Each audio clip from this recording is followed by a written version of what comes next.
In a luxurious ballroom in New York City, a glance across the room changed everything. Ethan, heir to an empire, and Sophia, a Brazilian seamstress, should never have fallen in love. But when tradition and love collide, only one can win. Main-tu Dieu. Far can someone go to write their own destiny? The ballroom sparkled with the glow of thousands of crystals hanging from elaborate chandeliers.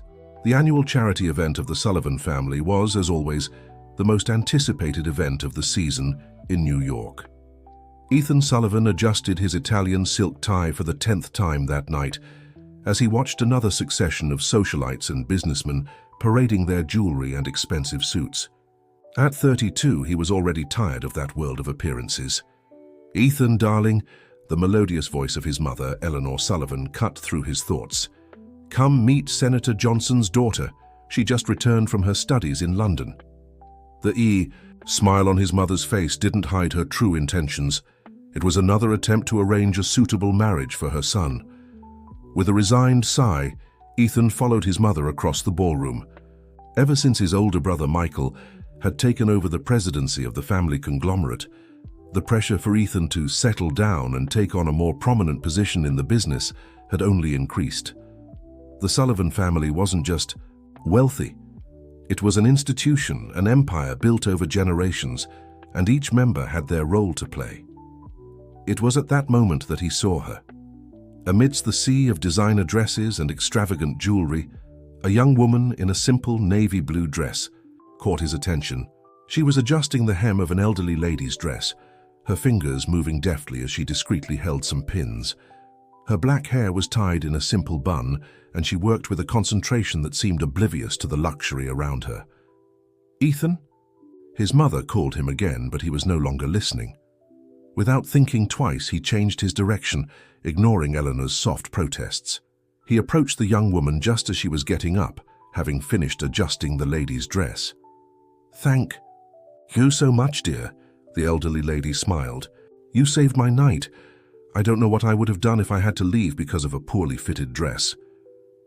"It was my pleasure, Mrs. Thompson," the young woman replied in Portuguese with a genuine smile that lit up her face. "You look perfect." Ethan was intrigued to hear the different language. The young woman turned to put away her pins in a small bag and almost collided with him.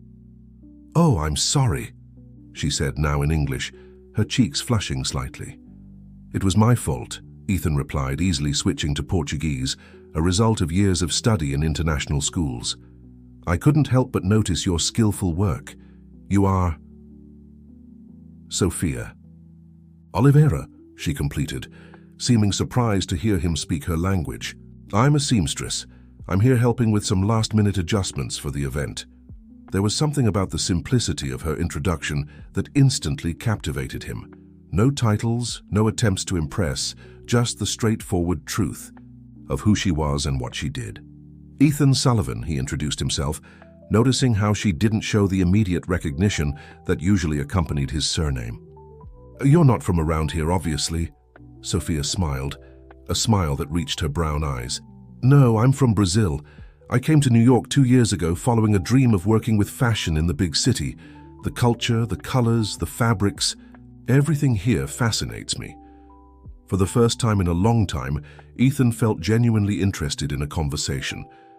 "And how is it going, realizing that dream?" "Challenging," she answered honestly. "But each challenge makes me grow. I started doing small adjustments, and now I have some regular clients. My goal is to open my own atelier one day." The conversation flowed naturally, as if they were old acquaintances. Sophia spoke of her dreams with a passion he rarely saw in his social circle, where goals were usually limited to increasing existing fortunes or maintaining appearances. "Ethan," his brother Michael's voice cut through the moment like a sharp blade. "Dad is looking for you. Senator Johnson wants to discuss the new project." Sophia quickly took a step back, as if suddenly remembering her place in that environment. "I need to check on other dresses.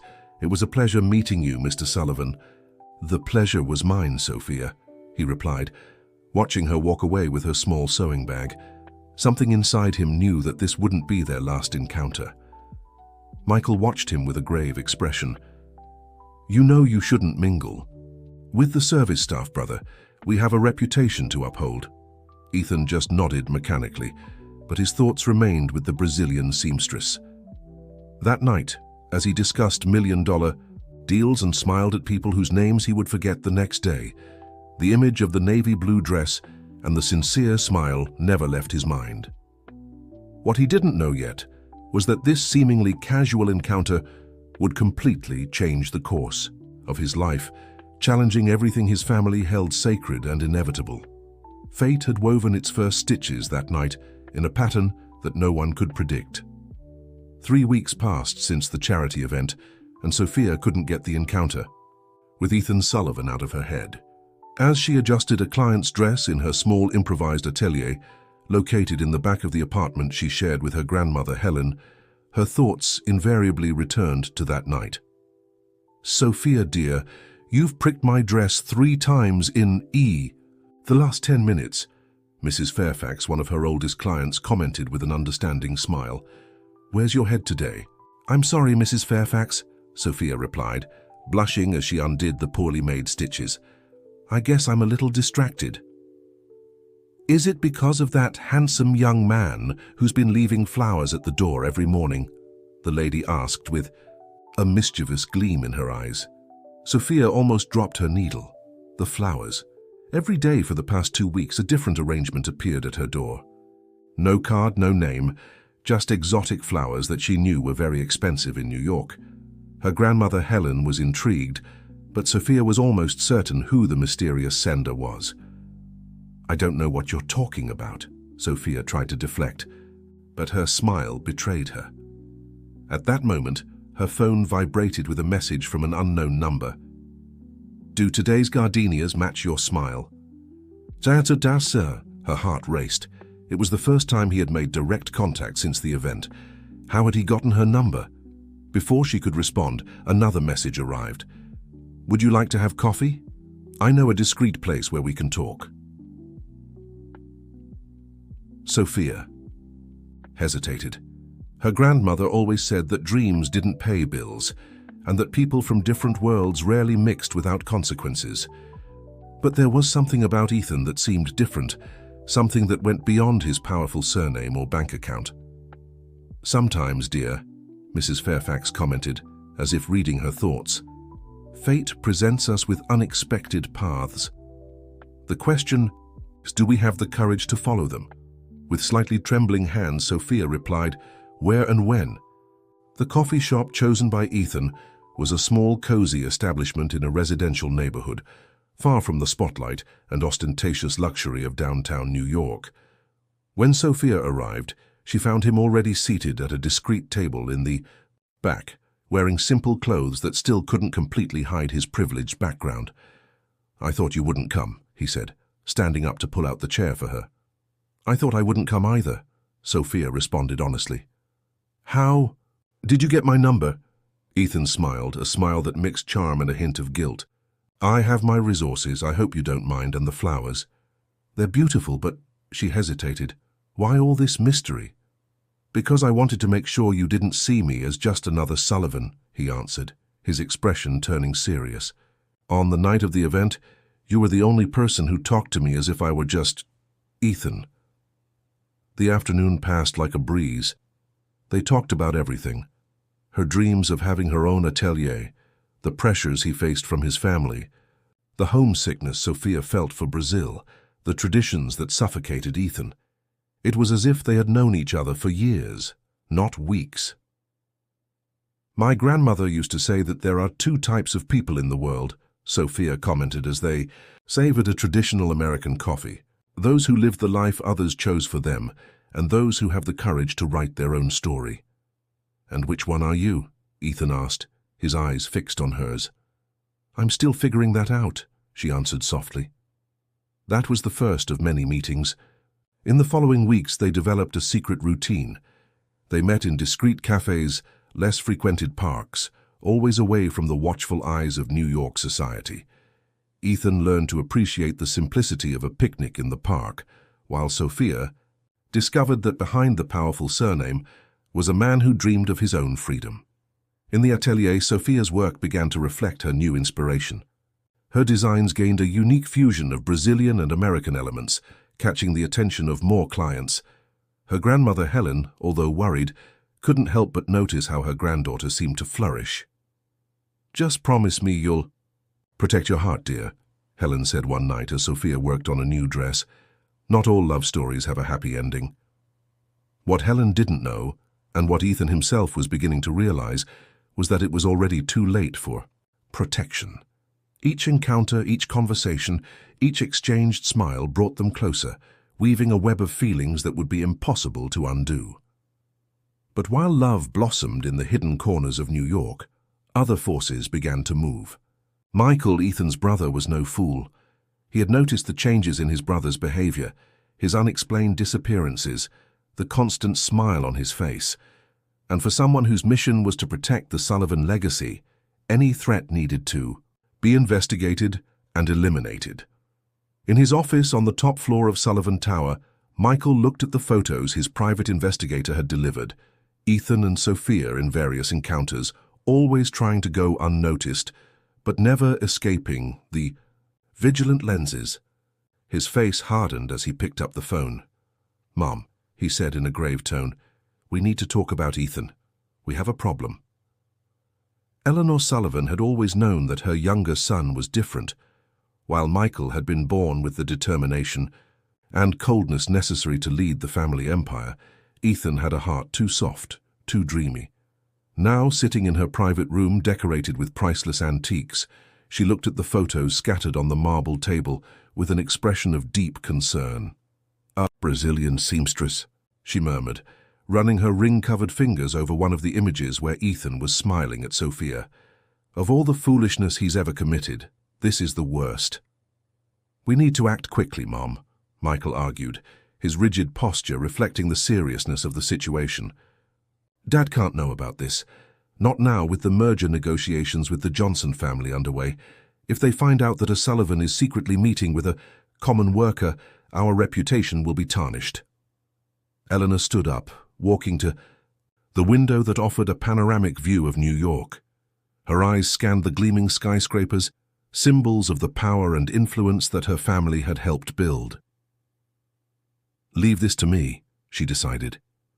"I'll resolve this situation in the most discreet way possible."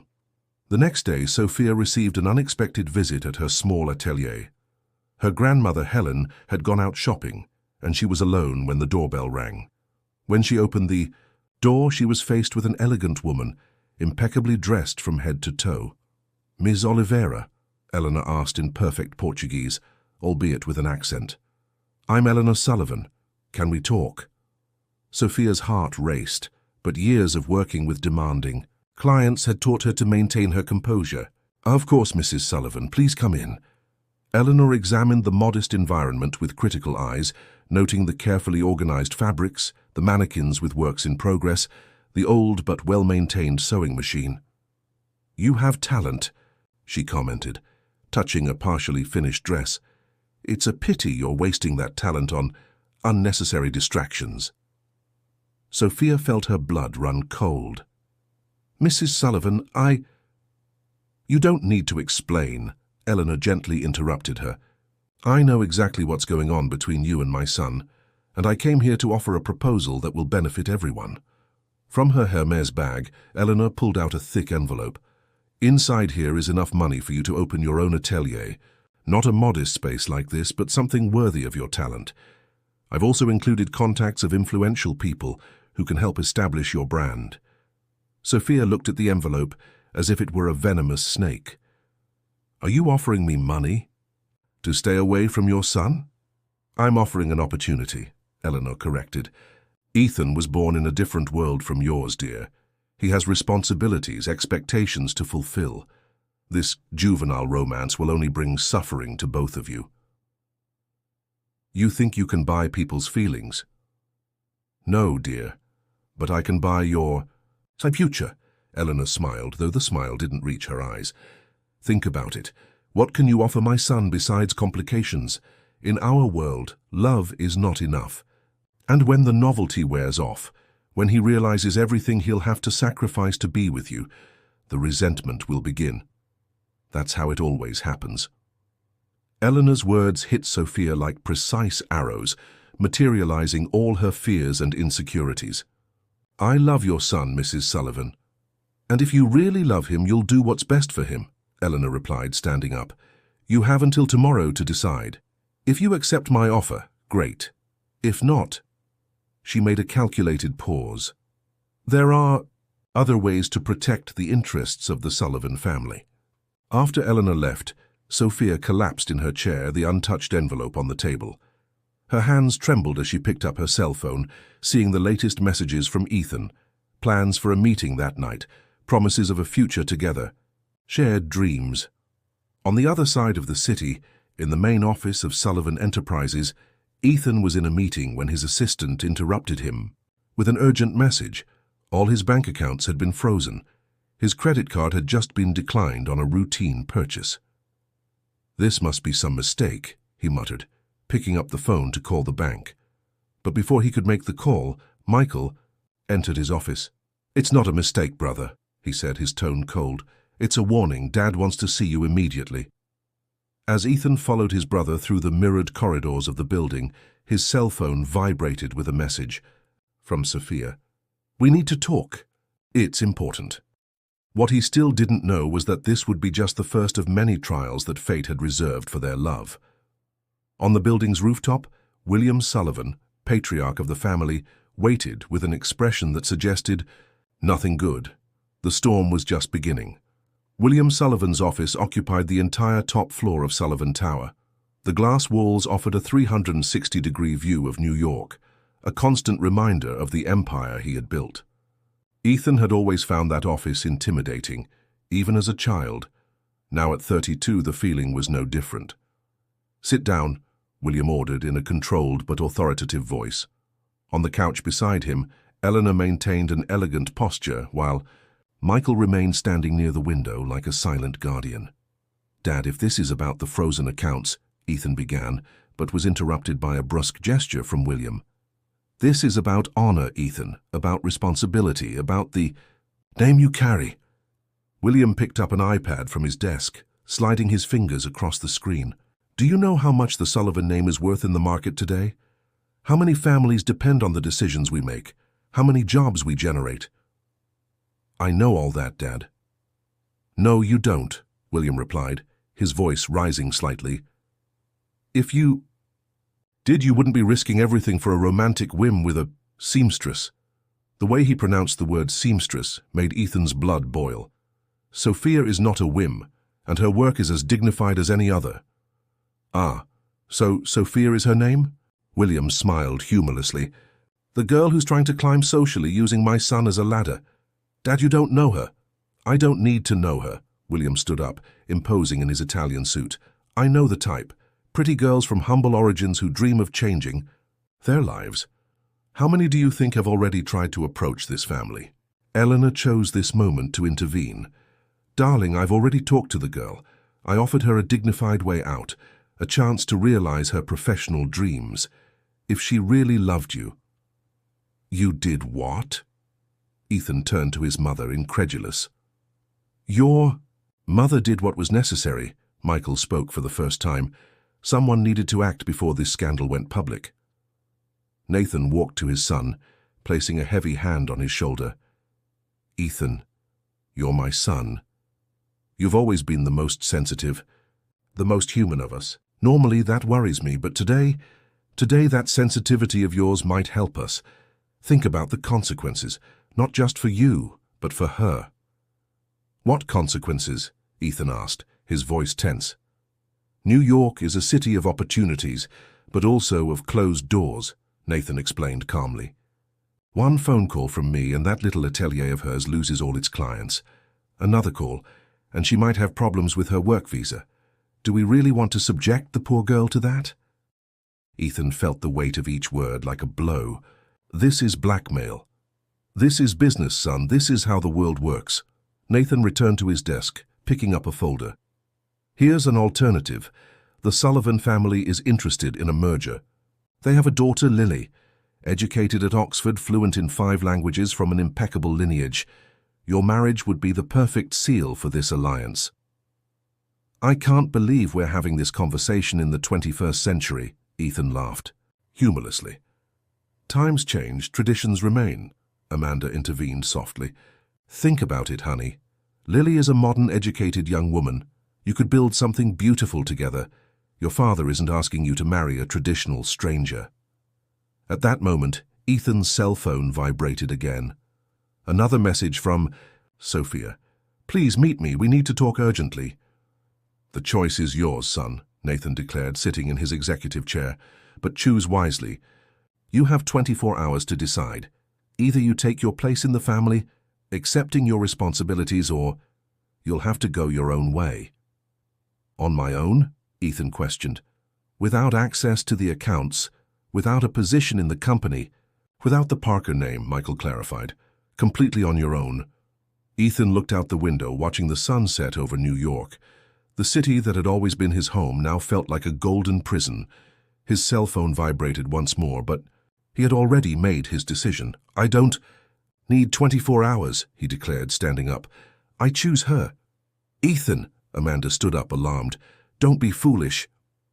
"For the first time in my life, Mom, I'm being completely lucid." He walked to the door, stopping only to look at his family one last time. "You can take everything from me except my ability to choose my own path." As the elevator descended, Ethan felt a mixture of terror and liberation. He needed to find Sophia before it was too late.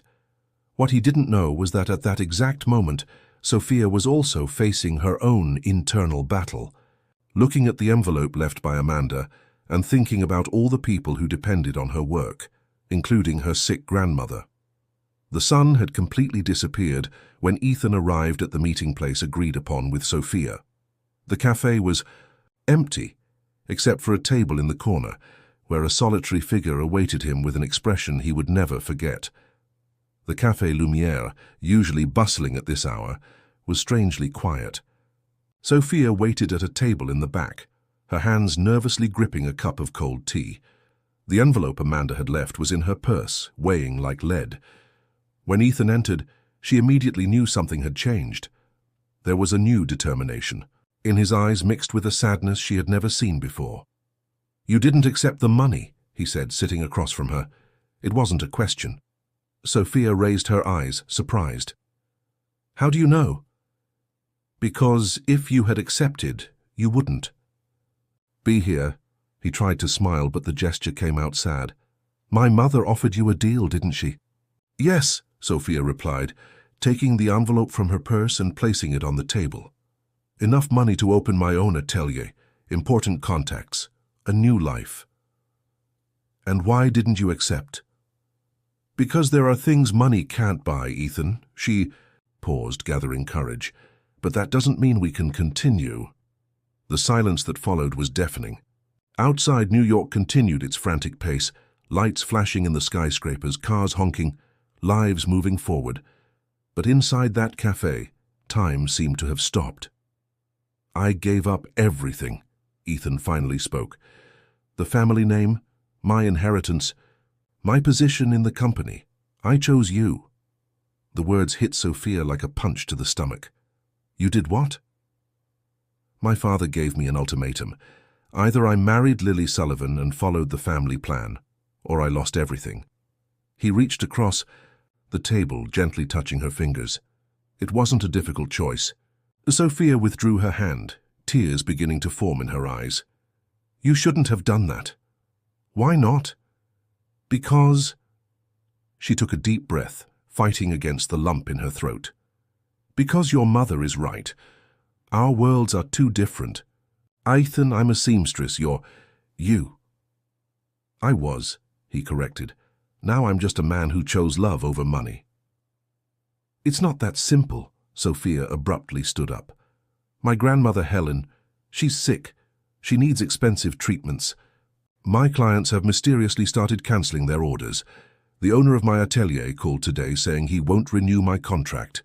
Your family, they won't give up easily." Ethan also stood up, his face determined. "We can start over somewhere. Else London, Paris, São Paulo, the world is too big for us to be stuck here." And my grandmother? Am I going to abandon her when she needs me most? Sophia picked up the envelope, extending it to Ethan. Return this to your mother. Tell her I refused. Maybe then they'll stop. Stop persecuting us, Ethan completed, bitter. They won't stop. Not until they're sure we're definitely separated.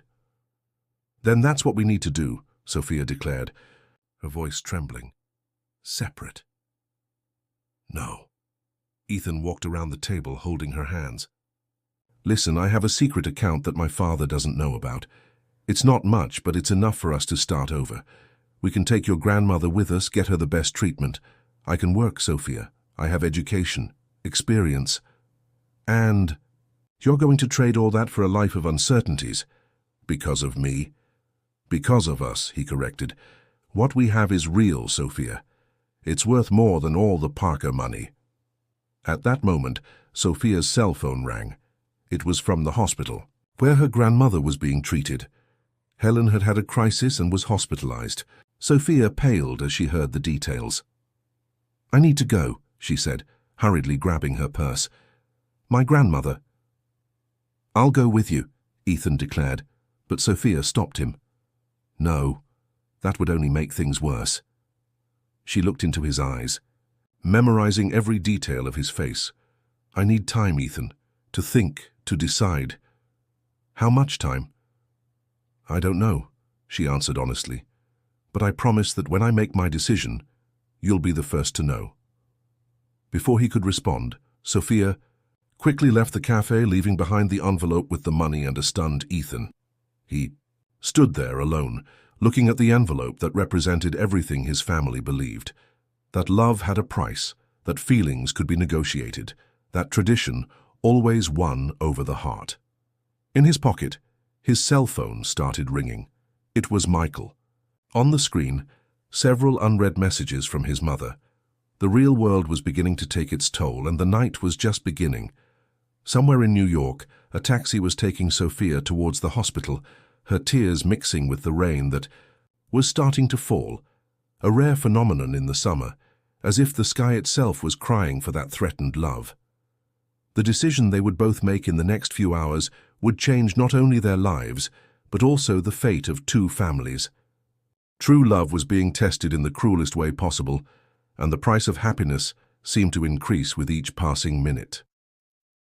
New York Presbyterian Hospital shone like a beacon in the night, its fluorescent lights casting long shadows in the antiseptic corridors. Sophia anxiously awaited news of her grandmother, while the hospital secretary tried to explain that the health insurance had been mysteriously cancelled. But that's impossible, Sophia protested, her hands trembling as she held the documents. I paid all the monthly fees on time. I have the receipts.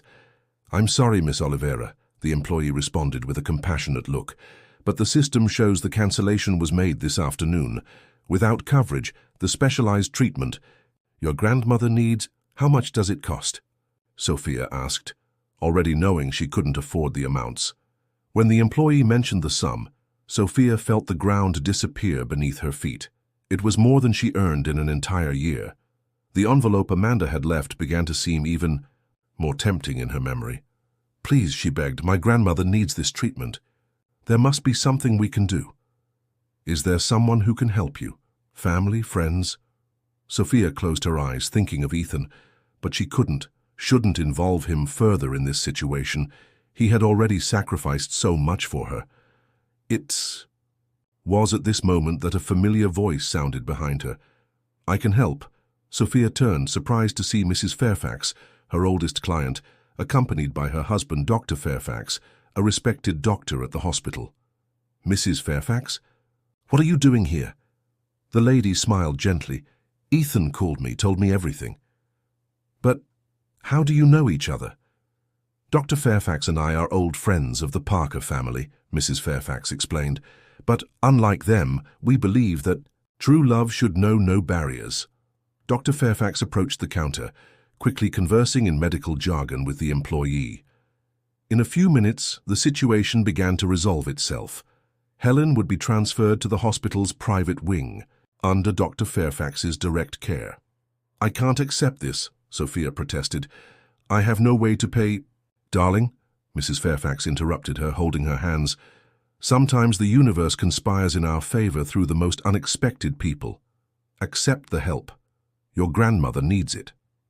Meanwhile, on the other side of the city, Ethan was facing his own battle. After receiving Sophia's call about the health insurance, he began to investigate and discovered that his own brother, Michael, was behind the cancellation. In his luxurious apartment, now practically empty after having his accounts frozen, Ethan was receiving an unexpected visit. His cousin Mark, the only member of the family who had always secretly supported him. "You really love her, don't you?" Mark asked, watching Ethan pack a small suitcase with his most important belongings. "More than I thought it was possible to love someone," Ethan replied, storing his passport. "Then you need to fight smarter," Mark advised. "I know people in London. I can help you start over there, and as for her grandmother, I've already taken care of that." Ethan smiled for the first time that night. "Mrs. Fairfax and Dr. Fairfax were my trump card. People who understand that tradition without compassion is just tyranny. Michael won't like it when he finds out. Michael needs to learn that he can't control everything and everyone," Ethan replied, closing the suitcase. "Our family built an empire, but forgot what really matters along the way." At that moment, his cell phone vibrated with a message from Sophia. "Your family found out about Mrs. Fairfax and Dr. Fairfax. Your mother is on her way to the hospital." Ethan felt his heart race. "I need to go," he said to Mark. "You know what to do." Mark nodded, picking up an envelope Ethan had prepared. "I'll deliver the documents to the lawyer today. In 24 hours, your shares in the company will be transferred to a holding company in your name. Not even your father will be able to touch them. And the apartment in my mother's name in London. The keys are already with my contact there. Everything's ready to receive you, Sophia and her grandmother." Ethan hugged his cousin. "I don't know how to thank you." "Thank me by being happy," Mark replied. "And prove to our family that love and tradition don't have to be enemies." At the hospital, Sophia watched her grandmother Helen sleep peacefully after receiving proper treatment. Mrs. Fairfax had gone out to get coffee, leaving her alone with her thoughts. The cell phone in her hand showed the last message from Ethan. "I'm on my way. I have a plan. Trust me." Through the room's window, she could see New York's lights shining against the night sky. The city that had tried to separate them could be the setting for their greatest test of love. Amanda Parker's imminent arrival at the hospital would mark the beginning of a night none of them would ever forget. In the hospital lobby, the sound of Amanda's expensive heels could already be heard, while Ethan drove as fast as he could through the streets of New York. The fate of everyone would be decided in the next few hours, and true love would face its final test. The sound of Amanda's heels echoed through the hospital corridors like a prelude to a storm. Sophia, who was waiting in the hallway while her grandmother rested, felt a shiver run down her spine as she recognized the elegant figure of the Parker matriarch approaching. But there was something different in Amanda's countenance, a shadow of emotion that Sophia had never seen before. "Where is my son?" Amanda asked, her voice softer than usual. "On his way," Sophia replied, standing firm. "Mrs. Parker, if you came here to try to separate us again—" "I came here," Amanda interrupted, "because I need to tell a story. A story I've kept for 30 years, and that might change everything." At that moment, Mrs. Fairfax returned with 2 cups of coffee. Upon seeing Amanda, her eyes widened in recognition. "Amanda, after so long?" To Sophia's surprise, Amanda momentarily appeared vulnerable.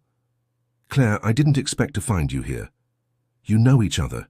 Sophia asked, confused. "More than that," Mrs. Fairfax replied, a sad smile on her lips. "We were best friends. Before I chose duty over heart," Amanda completed, sitting in one of the corridor chairs. "Before I became a Parker." Sophia observed the 2 women exchange glances laden with untold history. It was Amanda who broke the silence. "Sophia, before being Nathan Parker's wife, before being Michael and Ethan's mother, I was just Amanda Bennett, a young literature teacher who fell in love with a street artist." "What?" Sophia asked, sitting next to her. "His name was James," Amanda continued, her voice choked for the first time. He painted the most beautiful portraits on the streets of New York. At the time, the city was still growing, and artists like him were considered unsuitable for traditional families. "Like me," Sophia murmured. "Yes," Amanda nodded. "Claire was the only one who knew about our love. She helped us meet in secret, kept our letters, and watched when you gave up on him," Mrs. Fairfax completed, without accusation in her voice. "My family had arranged my marriage to Nathan," Amanda explained. "It was an important alliance, one that would help dozens of families. Duty, tradition, they weighed more than love. Or that's what I forced myself to believe." At that moment, hurried steps announced Ethan's arrival. He stopped abruptly upon seeing his mother, but something in the atmosphere made him hesitate before speaking. "Mom?" "Son," Amanda stood up, tears now flowing freely down her face. "I spent 30 years convincing myself that I made the right choice. That sacrificing love for duty was noble, was necessary. And when I saw you and Sophia, I saw my own story repeating itself." "Is that why you tried to separate us?" Ethan asked, approaching. "For that reason and because—" Amanda hesitated, looking at Claire, who nodded encouragingly. "Because James disappeared afterward. Left New York, I never heard from him again. Regret ate me up inside, but I buried it so deep that I transformed into this person I am today, rigid, controlling, protective," Ethan completed softly. "When I saw you willing to give up everything for love," Amanda continued, turning to Sophia, "I didn't just see a threat to the Parker name. I saw the courage I lacked 30 years ago." Sophia felt her own tears begin to fall. "And now," Amanda took a deep breath, "I realize I was trying to prevent my son from making what I thought was my biggest mistake. But my real mistake was not fighting for love." The corridor fell silent, only the distant sound of hospital machines filling the air. It was Mrs. Fairfax who spoke first. "Jamil never left Dubai," she revealed, causing Miriam to start. "He's still here, never married, still paints in the old streets of the city." Miriam put her hand to her chest, stunned. "All this time—" "Mom," Ethan approached, holding her hands. "It's not too late to make things right. It's not too late to accept that love and tradition can coexist." "Your father," Miriam began. "Can learn to accept," Ethan completed, "as you're learning now." At that moment, the door to the room opened, and Helen, Sophie's grandmother, appeared, leaning on her cane. Her face showed she had heard the entire conversation. "Mrs. Anderson," Helen called softly. "Come here, please." Miriam hesitated, but walked to the door of the room. The two matriarchs looked at each other for a long time, two women who had lived completely different lives, but who shared the same love for their families. "Don't make the same mistake twice," Helen advised. "Don't let regret be the legacy you pass on to your son." Ethan's phone vibrated. It was a message from Mark confirming that all preparations were ready. The future was literally one step away. But now, with this unexpected revelation, new paths were beginning to open up. Fate once again was proving it had its own plans. The hospital suite had transformed into an unlikely family council. Helen, now comfortably seated in her armchair, watched the scene with the wisdom that only years can bring. Miriam Anderson, the powerful matriarch, seemed to have lost decades of rigidity after sharing her secret. Sophie and Ethan remained together, their hands intertwined, while Mrs. Fairfax made mysterious calls in a corner of the room. "We need to act before Michael finds out where we are," Ethan commented, checking his watch. Mark confirmed the documents are ready and the apartment in London. "London?" Miriam interrupted, frowning. "You're planning to run away?" "It's not running away, Mom," Ethan explained patiently. "It's a fresh start, a place where we can build our life without the shadow of family disapproval. And if," Miriam hesitated, looking at Sophie, "if there was another way." At that moment, Mrs. Fairfax hung up the phone, a mysterious smile on her lips. "He's coming."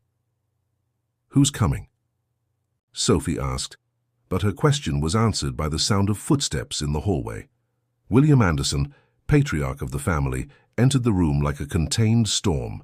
His eyes quickly scanned the environment, pausing on each face present, until finally resting on his wife. "Miriam," he said softly, his voice stripped of its usual authority, "Michael told me you were here, but I didn't expect—" He gestured to the gathered group. "William," Miriam stood up, a new strength in her posture.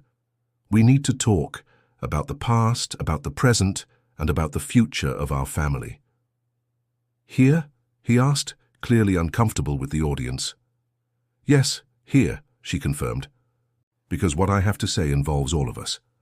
What followed was an account that left even William Anderson silent. Miriam told not just about James, but about all the years of regret, about how her own experience had transformed her into someone who tried to control her children's destiny. "And you know what I discovered today, William?" she asked, her voice choked. "That James never left New York. That he waited, while I built walls around myself, convinced I had made the right choice." William sat heavily in a chair. "Why did you never tell me?" "Because I was afraid," she answered honestly. "Afraid that if you knew I had loved another before, you would question every moment of our marriage. Afraid that our family, which we built with so much work, would be shaken." "And now," he asked, looking at Ethan and Sophie. "Now I see our son willing to sacrifice everything for love," Miriam replied. "And I wonder, what kind of legacy do we want to leave? One of rigidity and unquestionable traditions, or one of love and acceptance?" Mrs. Fairfax chose this moment to intervene. "William, remember when we were young, how we dreamed of changing New York, making it a place where tradition and modernity could coexist." "Different times," William muttered. "No," Helen spoke, for the first time, her voice soft but firm. "Love never changes, only our willingness to fight for it." William stood up, walking to the window. New York stretched out before him, a city that had witnessed unimaginable transformations in a single generation.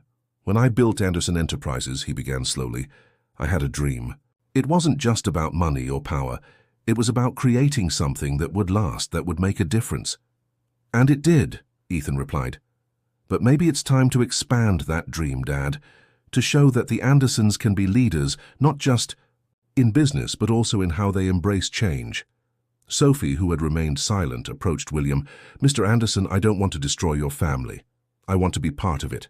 Bring my culture, my vision, my art, not to diminish your traditions, but to enrich them." William turned, facing the young woman. There was something in her eyes, determination, sincerity, and genuine love for his son, that made him remember his own youth, when he too dreamed of changing the world. "And your atelier?" he asked suddenly. "What's your true dream?" "To create pieces that unite the best of both worlds," Sophie replied without hesitation. "Fashion that respects American traditions, but brings the joy and colors of Brazil, a legacy of my own." At that moment, Mrs. Fairfax's phone rang again. After a brief conversation, she hung up with an even bigger smile. "He's waiting in the hospital garden," she announced, looking significantly at Miriam.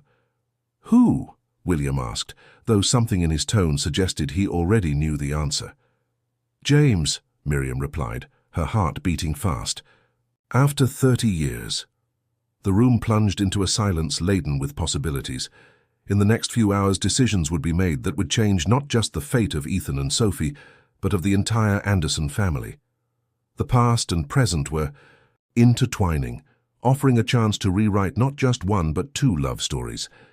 The hospital garden was an oasis of tranquility amidst the city chaos. Under the soft light of ornamental lampposts, a grey-haired man sat on a bench, his easel set up before him. His hands, marked by time but still steady, glided the brush over the canvas, capturing the nightlights of New York. Miriam stopped. At the garden entrance, her heart beating so hard it seemed to want to escape her chest. William was by her side, his presence a silent anchor.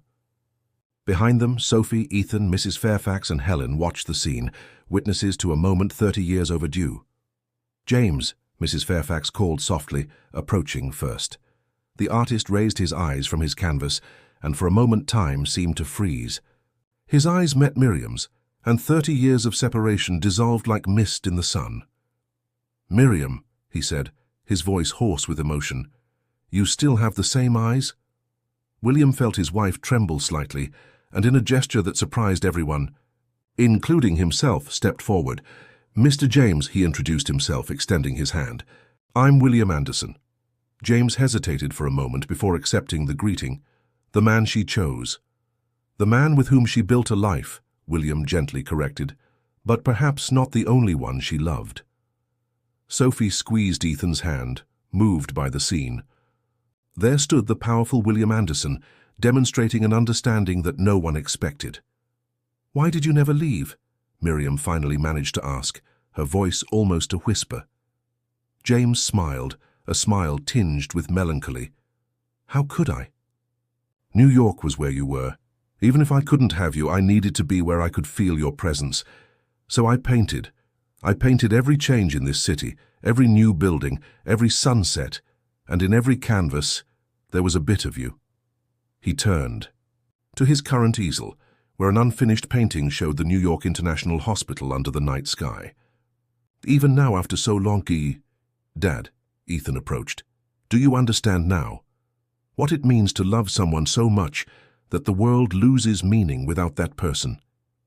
William looked at his wife, then at James, and finally at his son and Sophie. "I understand more than you imagine, son. I understand that I tried to protect our family by following old rules, when I should have protected the hearts within it." "It's not too late," Helen commented from her wheelchair, which Mrs. Fairfax gently pushed. "It's never too late for love to find its way." James began to gather his painting materials, but William stopped him. "No. Continue your work. In fact," he paused, looking at Sophie, "I have a proposal for you." "A proposal?" James asked, surprised. "Anderson Enterprises is expanding into the cultural sector," William explained. "We plan to open an art gallery in the new business complex, a gallery that could use an artistic director with your sensitivity and experience." Everyone's eyes widened at the suggestion. Miriam covered her mouth with her hands, moved. "And," William continued, turning to Sophie, "that gallery could perfectly include a fashion atelier. A space where tradition and innovation can meet, where your vision of uniting cultures through fashion can come to life." "Dad," Ethan began, but William raised his hand. "Let me finish, son.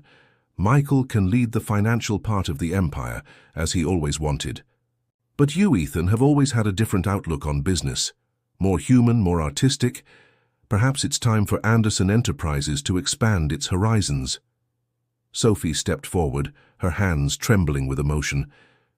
"Are you really suggesting—" "I'm suggesting," William smiled, "that perhaps New York is ready for a merger not just of businesses but of hearts and cultures.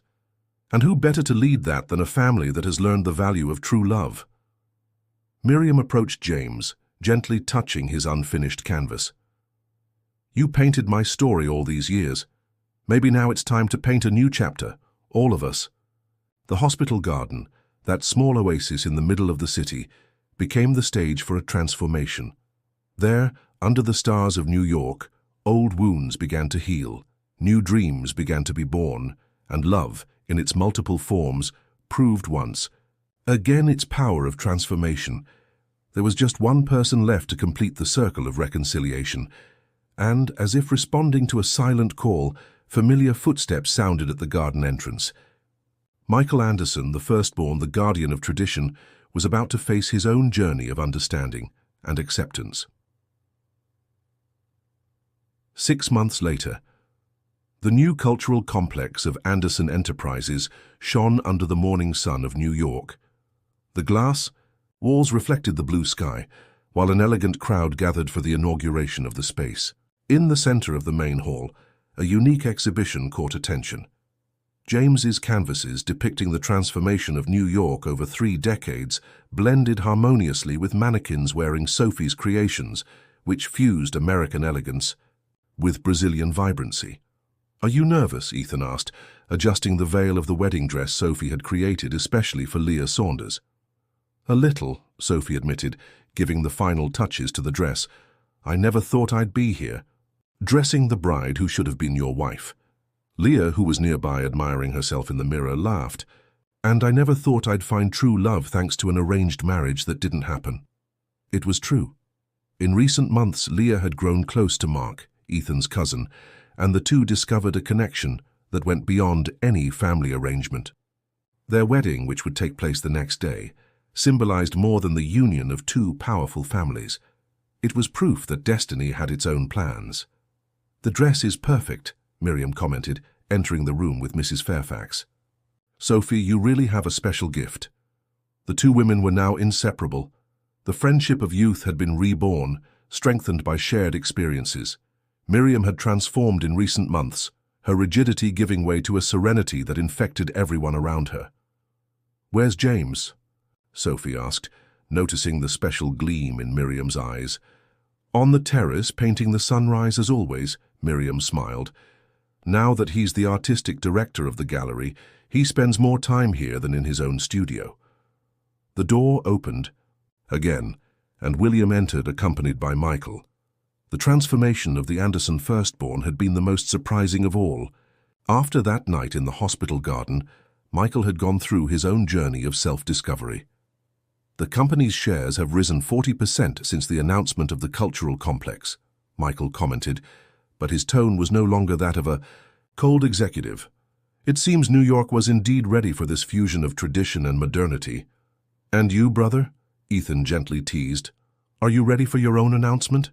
Michael blushed slightly, glancing sideways at Yasmin, the young curator he had hired for the gallery and who, against all his defenses, had won his heart. "Some announcements can wait until after Leah and Mark's wedding," he responded diplomatically, making everyone laugh. On the terrace, Helen rested in her new motorized wheelchair, a joint gift from the Anderson and Saunders families. Her treatment had been a success, and she now divided her time between Brazil and New York, always bringing new recipes and stories that enchanted everyone. "You know," she commented to James, who was painting nearby, "when Sophie told me she had fallen in love with an Anderson, I thought it would be the end of our piece, but look at us now." James smiled, adding another brushstroke to his canvas. "Love has that power, Donna Helen, to transform endings into new beginnings." In the main hall, guests were beginning to arrive for the official inauguration. Sophie watched through the glass doors as Ethan conducted an interview for the local press. Her husband, they had married in an intimate ceremony 3 months earlier, spoke passionately about the importance of preserving traditions while embracing the future. "What are you thinking about?" Miriam asked, approaching Sophie. "About how life takes unexpected turns," Sophie replied. "6 months ago I was just a seamstress dreaming of my own atelier. Now you're an Anderson," Miriam completed, hugging her, "and more importantly, you helped this family rediscover its heart." Outside, New York continued its frantic pace of growth and change. But inside the Anderson Cultural Complex, a new kind of change was underway. On the walls, James's paintings told the story of a city that learned to embrace the new without losing its essence. On the mannequins, Sophie's creations showed how different cultures could unite in harmony. And at the center of it all, a family that had learned that true power wasn't in bank accounts or traditional names, but in the ability to love, forgive, and grow together. "It's time," William announced, gathering everyone. "Shall we start this inauguration?" As they walked together to the improvised stage, Sophie felt Ethan's hand squeeze hers. In his eyes, she saw reflected the same love that had united them on that first night, at the charity event that seemed to have happened in another lifetime. "Ready for our new chapter," he whispered. Sophie looked around, at Helen, who smiled proudly, at Miriam and James, who had found a new form of love in friendship, at Michael and Yasmin, who exchanged discreet glances, at Leah and Mark, radiant in their happiness. Each of them was part of a larger story, a rich tapestry of love, forgiveness, and renewal. "Always," she answered, smiling. "As long as it's with you." And so, under the New York sun, the Anderson family was inaugurating not just a cultural complex, but a new era. An era where love and tradition were not opposing forces, but parts of the same dance, the same dream, the same story that would continue to be written, day after day, generation after generation. Dear listeners, we hope this story of love, forgiveness, and transformation has touched your hearts. To continue this journey of emotions, we've prepared a special playlist with equally captivating stories. If this narrative about the power of true love to transform lives and traditions moved you, don't forget to subscribe to our channel and like the video. Every day we bring new stories that explore the complexity of human feelings and the magic of love.